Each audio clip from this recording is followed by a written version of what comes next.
Hello အားလုံးပဲမင်္ဂလာပါရှင်ဒီနေ့ကတော့ဒီခုပြောဝမ်းမှာဆေးရုံစကားပြန်လိုက်ပြီးဖြစ်တာဖြစ်ပါတယ်ဒီနေ့လူနာဆိုလို့ရှိရင်သူကဒီ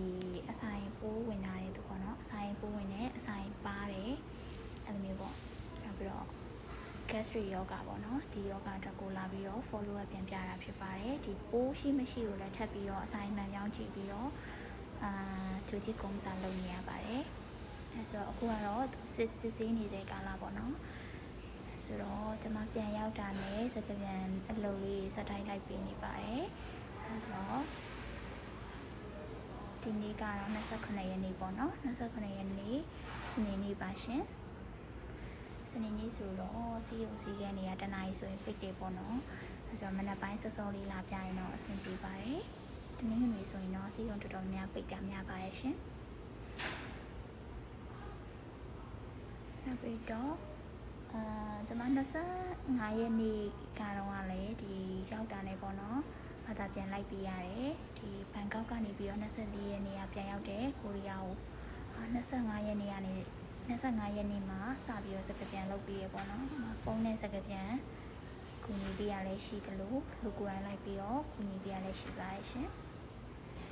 ဆိုတော့စီးရုံဆိုတော့ master ထားတာပေါ့နော်စီးရုံမှာ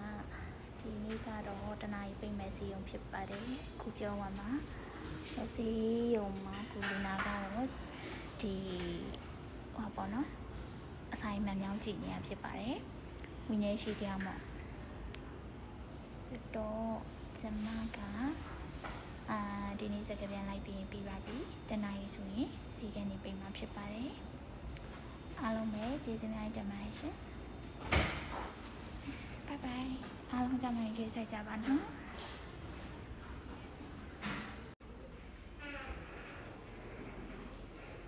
ဒါကတော့စံပူရင်းกว่าပေါ့နော်အမျိုးသမီးယောဂစစ်တာပေါ့နော်ဒီဘက်ကဆိုရင်စုံလင်းပြုံးကုန်ချင်းစန်တာပေါ့သူကန်ဆာစစ်တာပါကန်ဆာသားစာကိုယူပြီးစစ်တာမျိုးရှိတယ်ဒီဘက်ဆိုလို့ရှိရင်တော့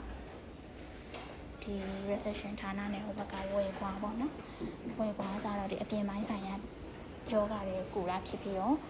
ဒီနေ့ပြမယ်နေကွာကြတော့အထက်ကအတွင်းပိုင်းကိုကူတာတဲ့ဌာနဖြစ်ပါတယ်